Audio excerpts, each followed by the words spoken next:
ngizokhumbula manje sibuyele bona. But the main thing I was to ukugcizelela ukuthi this song so inspired them to move forward. Bekhumbula uNkulunkulu ukuthi uNkulunkulu oyisimangaliso, uNkulunkulu omuhle kangaka osikhiphile eGibhithe, waphinda futhi wazosicakula impi kaFaro isihlasele, impi kaFaro isinathi, impi kaFaro izosiqeda. Chapter 15 verse 3. Engifundeke. Verse 3. Bahlabelela igama likaMose, inceku kaNkulunkulu negama lewundlu. Chapter 15 verse 12. Chapter 15 isambulo. Now, lana in Revelation uJohane eboniswa ngokwenzeka kubantwana bakaNkulunkulu. La ku verse 3 ka chapter 15 wesambulo kuthiwa bahlabelela igama likaMose, inceku kaNkulunkulu negama lewundlu, bathi mkhulu iyamangalisa imisebenzi yakho Nkosi Nkulunkulu nilimandla onke, zilungile ziqinisile izindlela zakho wena Nkosi yezizwe. What a beautiful song, bazalwane. When you are being rescued, when you are being taken out of trouble, bese kukhambela nomhlabeleli othi mikhulu imisebenzi yakho Nkulunkulu. Amen. Sizwele kuhlatshela lendlela kaningi saphela amandla abazalwane abanikazi babo yilapho bazovuka bahlabelele. But lisinika abazalwane ithemba ukuthi lo uNkulunkulu esihamba naye, he is the only one who rescues us. Esikhathini zokwenzeni. But guess what happened after this? Labazalwane ababekwe Red Sea bayaqala futhi bamuva uNkulunkulu esibakhiphile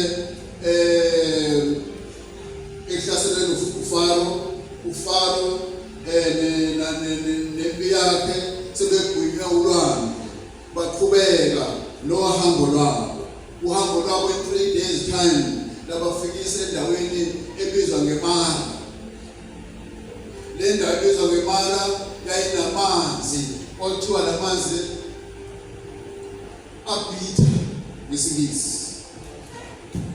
Ngizofunda ngesingisi verse Exodus chapter 22. They came to Mara, but they would not drink the waters of Mara because they were bitter. Now from the Red Sea, with jubilation, bejabula, kanti bewele solwandle lolu. Basi behlabela umhlabeleli ethi mikhulu imisebenzi kaJehova. 3 days later, they came across bitter water. Amen. Amen. Guess what happened? Babehlangene kwinamanzi abitha, usathana wabaxova izinhliziyo zabo. Amen. Today, I'm saying to you, nathi endleleni yethu ezulwini, there are bitter times that come. When bitter times come, usathana uxova ingqondo zethu. Not everything as ekhona endleleni ezulwini is sweet and nice and like honey. Our road ezulwini sometimes is full of bitterness. Amen.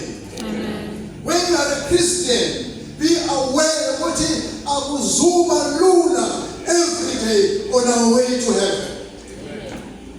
Like when Israel on their way to the promised land called the Canaan, zisuka nje ejabulweni yabo, zisuka kwi-tribulation, behlabela ithulo elabelisha composed by Moses, assisted by udadewabo Miriam. Baliqala ithulo Miriam lajoyina ibandla, wavungama yonke inkundla uthulisa uNkulunkulu. 3 days later, there comes the bitterness. Amen. Endaweni yaseMara. I'm saying to you, the same thing happens, Pastor God. Lately we jump and sing, and hallelujah, and praise the Lord. But afternoon, just the bitterness will come. I go, amen. Amen. What do you do when such thing happens? You stay at home, you are tuba. No. There is a solution, Pastor. Bitterness will always be in life. Let's pray in the face. Exodus. Continue. Verse 22. Exodus 15.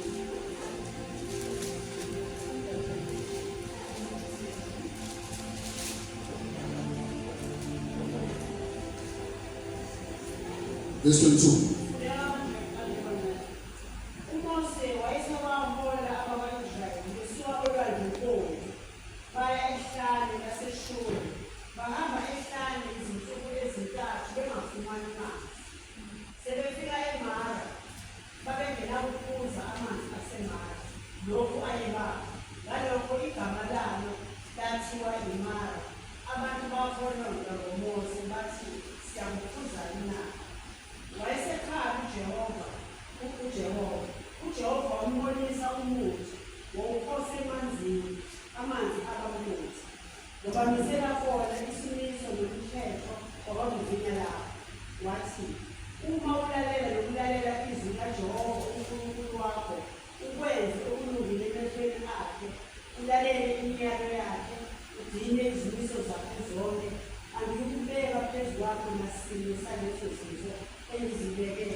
As we left the world of sin, we are marching to heaven. Endleleni izobakhona bitterness. Amen. Njengoba bejabula nje beNkulunkulu bewelisa umlando ebovu, so 3 days thereafter came the bitterness of amanzi. Amen. Amen. But uNkulunkulu enza njani? He rescued them again. Rescued them umlando ebovu. Rescued them eMara. Amen. And Satan akaphumulile bazalwane. When you are being rescued, don't relax and say, oh, senqobile, because he's planning another attack. When you are being rescued, the devil is planning another attack. Azozana. Because akaphumuli. Uthi lo, uthi uyaphi? Uyezulwini? Hayi khona. Amen. Uthi uyaphi lona? Ezulwini? Akayi khona. Because of our tricks of our later. Let's move to the next one. Tika Satan. Exodus 32.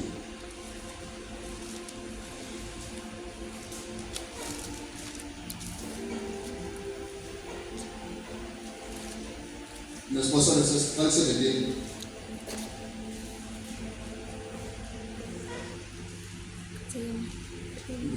Right, ibandla lonke labantwana bakwa-Israyeli lasuka ehlane laseSinayi bahamba ngamabanga njengesiyalo sika Jehova, bamisa eRefidimi kwakungekho manzi ukuba baphuze khona.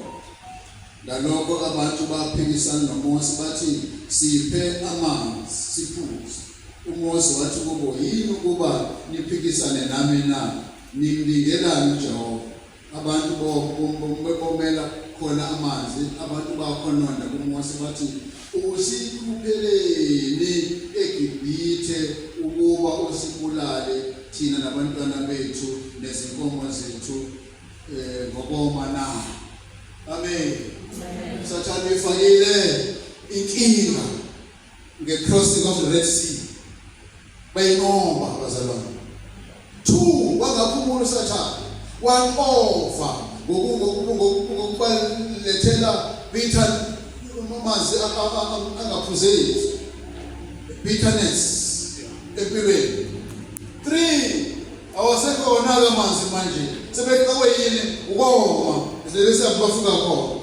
Kwayilawo manzi kade awasekho-ke manje sebekawe yini ukoma. Amen. So every now and again Satan thinks ukuthi yini azoyiletha. Now there's something interesting here abazalwane efanele ibambe. The big thing labazalwane iqala ukwenzeka. Now they want their mind to be changed. Bafuna ukwenzana abantu bakwaIsrael. Oh come on man. Bafuna ukwenzana manje they want to go back to Egypt. Funda. Le ndawo nje abantu bakhona lebenza njani? Bathini?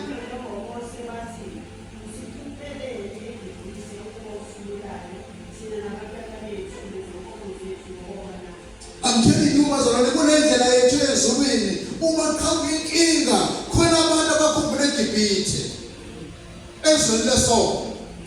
When they are facing trouble on our way to heaven, there are people who say, hayi ngeke kwakungcono kuphi lesasikhona ezweni. Ayibo amen. Ngikhohle usibali wami oshaphethe omdala ukaMavundla wasindiswa semdala kakhulu.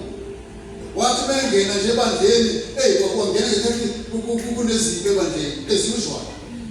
Wabuye wasethi isibali, hayi ngeke sibali lento khona kwangcono kabe eJibhithe. Bathi eJibhithe kwakungcono kunalento yokhona. Wathi indoda njengoba bemfaka emhlangeni namadoda weza zonkinga zakhona ukuxabana nayo yonke into wabuya wathi sibali lento yena yokhona kwakungcono eJibhithe. I'm saying to you bazalwane, the moment uthi now I'm running now, usathana yena wenzani ulethi isithikamise esokwenza ukuthi like abantwana bakwaIsrael benza njani impondo yabo iyangcola baze bafika ukuthi baze bathi hayi ngeke kwakungcono kuphi. Don't say that bazalwane. Amen. Troubles will always come. Difficulties will always come. Bitterness of life will always be there. But never think about going back to the world of sin. If never feel like I want to go back to the world of sin because of Ezekiel's call. Amen. The devil will always bring things as a kabanisa, izifo ezokwenza ukuthi uphela amandla kweswela indlala konke ukuletha la ukuze uthini wena bakungcono kuphi emuva. Today abantu bashiyile emuva bathi bathwala banezimali bezibedla kahle bakwazela abanye kulunga into zabo baphila high life, but that does not mean you must say kwakungcono ezweni. Nezazana siyahlaliselwa every day impilo yasezweni, siyahlaliselwa every day prosperity yasezweni, but ngoba kusho ukuthi imiqondo yethu mayifilterishwe ama-satanic thoughts athi kwakungcono ezweni. Njengoba kwasho abantu bakwaIsrael bathi hayi ngeke Mose kwakungcono kuphi eGibhithe. Next one.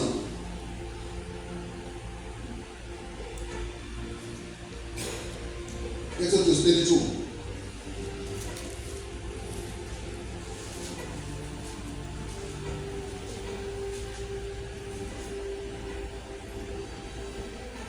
Nikhumbule my topic bazalwane ethi from the world of sin to heaven.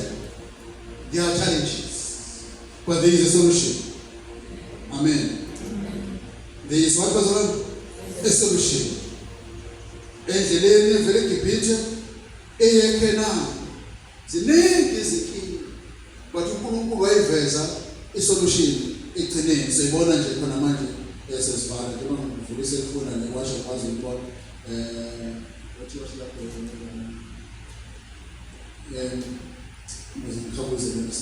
Verse 32, in chapter 32, verse 1.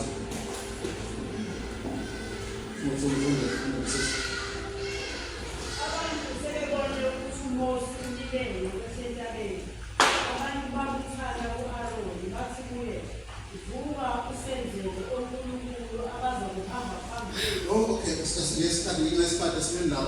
Yini inkinga abantwana babona ukuthini? UMose unjani? Ulibele. Oh, Nkosi. Namhlanje kunabantu abathi lo Jesu kanti uyobuya nini? Lo Jesu simlindile unjani? Ulibele. Kusho abantu abakholwayo.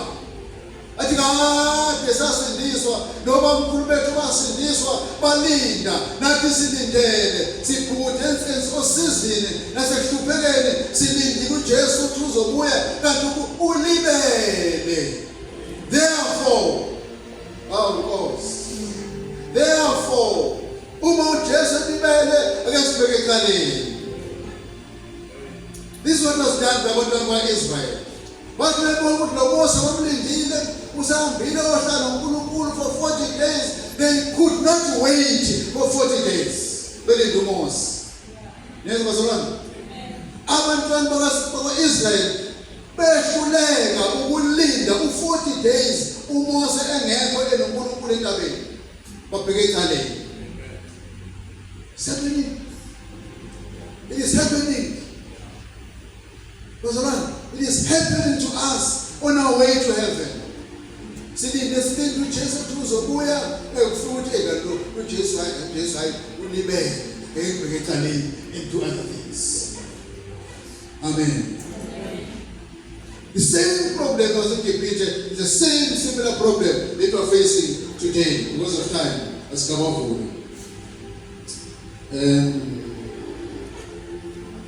Numbers managed. The Exodus 7.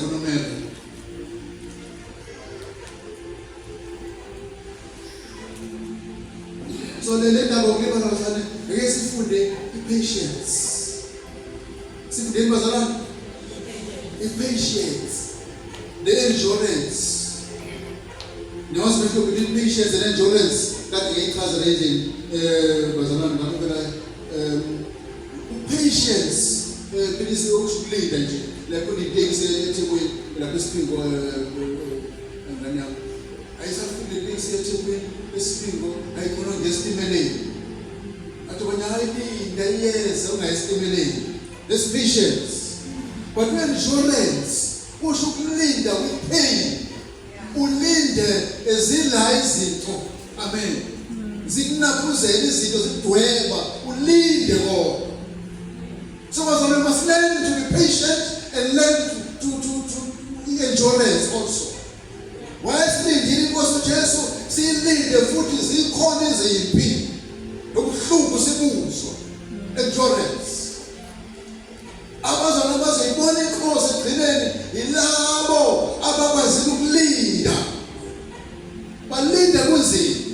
Bayilinda inkosi kungemnandi. Bayilinda imicibisho yasathana ihlaba bayilinda kodwa. Hallelujah. Second number chapter 11.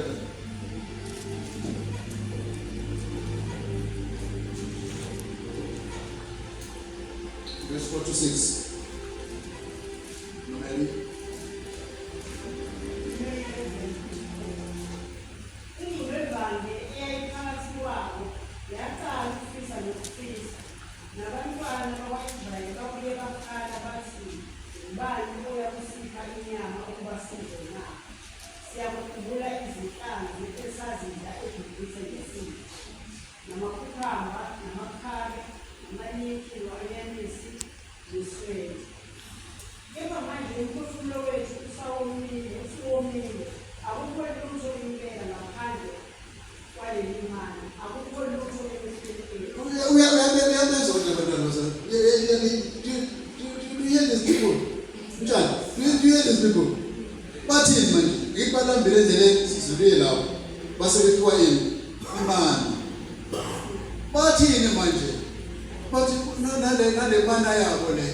nale mana yayo sidla zonke izosikhathele manje yona thina sikhumbula kuphi eGibhithe bakhona eGibhithe bakhumbula lezo zamamadamu zokukhumba leza ukhethe ishangazi ezimnandi bakhumbula zona manje eGibhithe bakhona ukukhumba khona basibala ilist lezo zemanje yonke lento bayikhumbula eGibhithe qaleko kwakulinyiwe kuthiwa indawo enezitshalo kudliwa kahle ukusetshenziswa bona abantwana bayizayo kulima beqhilaze kodwa iproduce enhlabathini yakhona manje lana ehlane baphila ngani ngemali beyithatha beyiphakamisa kanje soliwashila khona nale mana yabo sikhathele mayitha yona sikhasikhumbula kuphi eGibhithe i-challenge ebantwana bakho nakho amen lele sontana la kumele sicikile wena lisonto thina sicikile mayina la sicikile la lesonto labo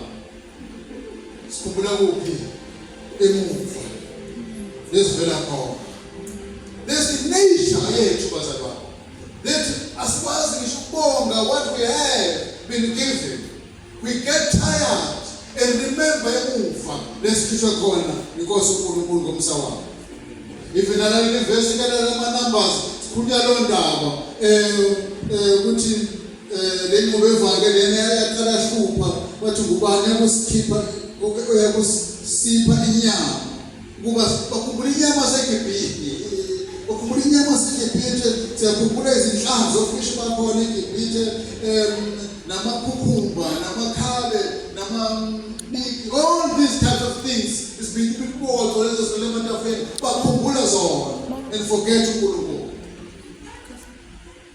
amen we'll move to the end so that period down the next one imisebenzi kaSathane endleleni yethu chapter 12 verse 1 and 2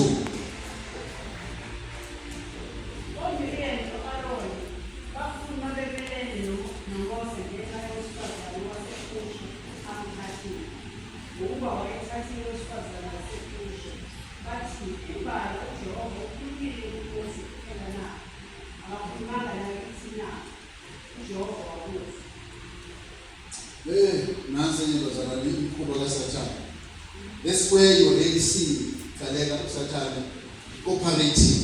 Now, listen to the story of Sathane. Moses said, first of all, don't confuse these names. Don't look at Ubani, Umeriah. I will look at Ubani, who's a Paul. Behind the lady, who's the problem you're done, your Tagas got gentle. I told about Midian. Yesikhathi elusile izimvu ezajethro for how many years? 40 years. Yeah, 40 years. Wasethi uJethro wamkhanisela ngendodana zakhe uZipora. Waganwa. Ngeminyanga lezo esikhuluma ngayo. uMoses eganwe ngubani? uZipora waseMidian. Uzothama ama-siblings akhe uMoses. Ubona uSathane wena uzama ngayo yonke indlela yokuqofa. Uzothambisela amanga uMoses noAaron noMiriam bayilamanga wathathu. Moses umdala uMiriam Aaron umdala uMiriam bese uMoses umncane. Uqhamuka umsindo ngobani manje kezela amanga. Zithini zelamanga zakuthi zinalomfazi wakhe lamngani umfowethu. Nomfazi wakhe lona inonsense yonke lento ayenza uthola umkhushe ona umfazi esekwelizwe angasimana izwe nezamlethaza imikhuba yaSathane uvusa ingxabano nala engekho khona niyezwa bazalwane endleleni yethu esezulwini devil will always erupt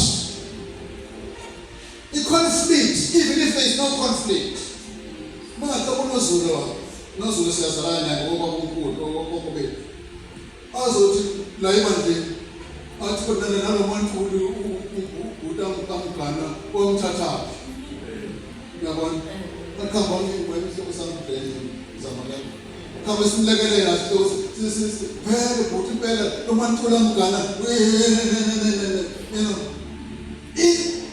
nonsense oqhamuka lokungaboni khona because uSathane ungenisile bazalwane. Endleleni yethu ezulwini the devil will always cause corruption. Uyibona ingena ngaphi lento le? Ingena ngaphi?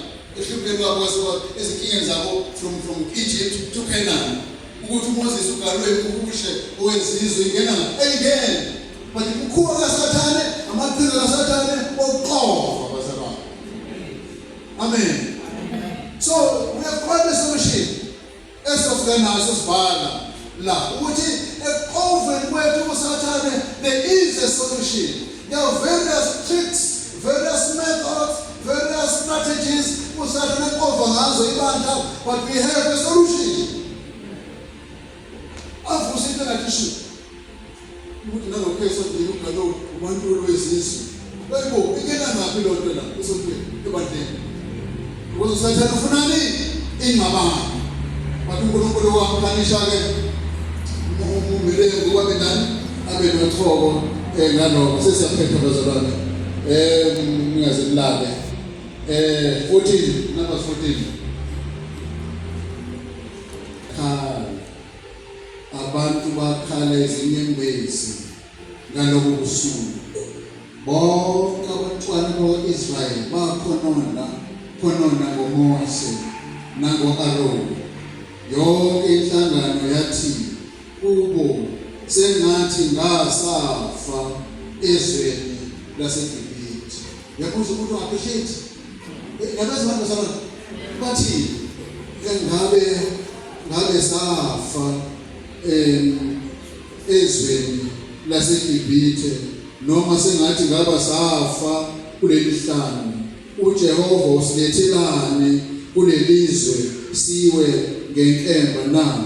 Omkethu nabancane bethu bayakwenza impango bekungcono ungengcono yini ukuthi isholo bazalwane bekungengcono yini ukuthi usibuyele eGibhithe. Bathi omunye masibeke induna esibuyele eGibhithe. Yashuka indaba bazalwane. Ayashuka manje bazalwane. Bese kufakethe umoya omusha ozosaphi eGibhithe. Ama-challenges obuya ezulwini bazalwane aletha izinkinga ezishuba day by day. Let me give you a background in the story because it's so fun. Now Moses ke uthe ngohamba kwesikhathi sekuyasondela manje ezweni laseThembisa. Kwase kuphuma izinhloli. Moses wenze izinhloli ezu-12. Each and every house ezinezu-12 bakhona ezalwa khona. 12 of them. Zahamba ke zohlola lelizwe leli. Kulini izwe linjani? So shumela ngazo leli inhloli yelanga. It's a very nice topic to preach about. Zahamba izinhloli ezu-12. Bezifika izinhloli laphana ezu-10 zabuyisa negative report. Lethi kulelazwe ukhona izidlakela zabantu. Abantu bakhona bafana nama-giant. Sothi siyangena nje basifele indaba yethu. Asingayina, asibe besaqhubeka ukuya laphaya. Kusho bani izinhloli esingakhi ezu-10. Bathi ngeke asibe besaqhubeka kulelazwe njena abantu bakhona balwizini. Abantu bakhona they like giants thina bathi babo thina siyini sizintethe. What most parents sizintethe most populisha nalawa bantu nabantu. Moses asingaqhubeki. Inyazi ukuthi mob spirit. Abantu bonke bahayize omama sokuthi ngomama. Bathole izandla emakhanda. Bathole bakulisile ngoba kuthi bakulisile asibirele emuva. Kuphi eGibhithe. But come 2 out of these 12 men. Ukubani lo? uJoshua noCaleb. Bathi hayi bazalwane. Whoa. uNkulunkulu. Asiqhubekeni siyaphambili. Whether there are giants or no giants, we shall conquer the land. Out of 10, these 2 men, ibona kuphela umoya ongcwele obenza ababuhlaka bokulwa namaqhinga kaSathane. Endleleni yethu ezulwini khona inqwaba evele ethi yikho lento bengenjani siyobheka ushembe lengakhona imvone safundiswa abantu abazalwa ukuthi singaxheka mema bami bengenjani siyobheka ichibi lelingakhona lengxolelo ngoba lendlela sihamba inzima kube khona babili abathi asiqhubekeni bazalwane. God will be with us. Amen. We shall conquer because God is on our side. Inqaba yonke yaseGibhithe yabelela lemali lo-12 lona ethwala izandla ekhanda ethi hayi asikhethele umuntu lesishubo sibeke ekaleni uGalela asikhethele uNozulu asiphindisele emuva ekhaya noma sibeke ekaleni uNozulu asikhethele uHadebe siphindele emuva ekhaya. Inga yonke ezulwini bazalwane sathanda ufaka unyawo and then kwi-steps sakhona siyahlukene the body kekekani eke bese kuthomela phezulu uzoziphindisa emuva high level lo bazalwane. Amen. Kodwa uNkulunkulu ke lesiweke esibabhubhisa khona babhubhisa bonke lapho ke sangena ama-details kubabhubha kanjani ababesuke kuphi eGibhithe beya eKhenani kwasala only 2 kanye nesisizukulwane new generation eyazalelwe ehlala ngisazakhona bazalwane eKhenani kwangena abantu ababili kuphela ababekhishwa uMoses eGibhithe obani nabo Joshua noCaleb for sure nengane zabo bese kuthi bonke labo abanye baphelele ehlala ilapho spenda khona years iminyaka akubange isikhathi esodwa lesibazalwane lo 40 years abospendile manje bedunga indlela bengayiboni kuze bafe bonke baze baphele except lo cream uNkulunkulu ayofuna uJoshua noCaleb wazongena eGibhithe. Angivale bazalwane indlela endaba but I want to close with uNkulunkulu esexekile abantu. I'm tired of these people. But this is the solution. And the solution, go unto him. I'm going to give you the solution, Brother Man. Our niggas are young. And the fruit for them high. And now in you can take the solution. And the this is the solution. Numbers.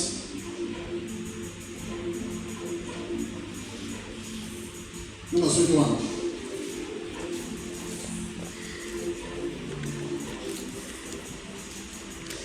Number 21.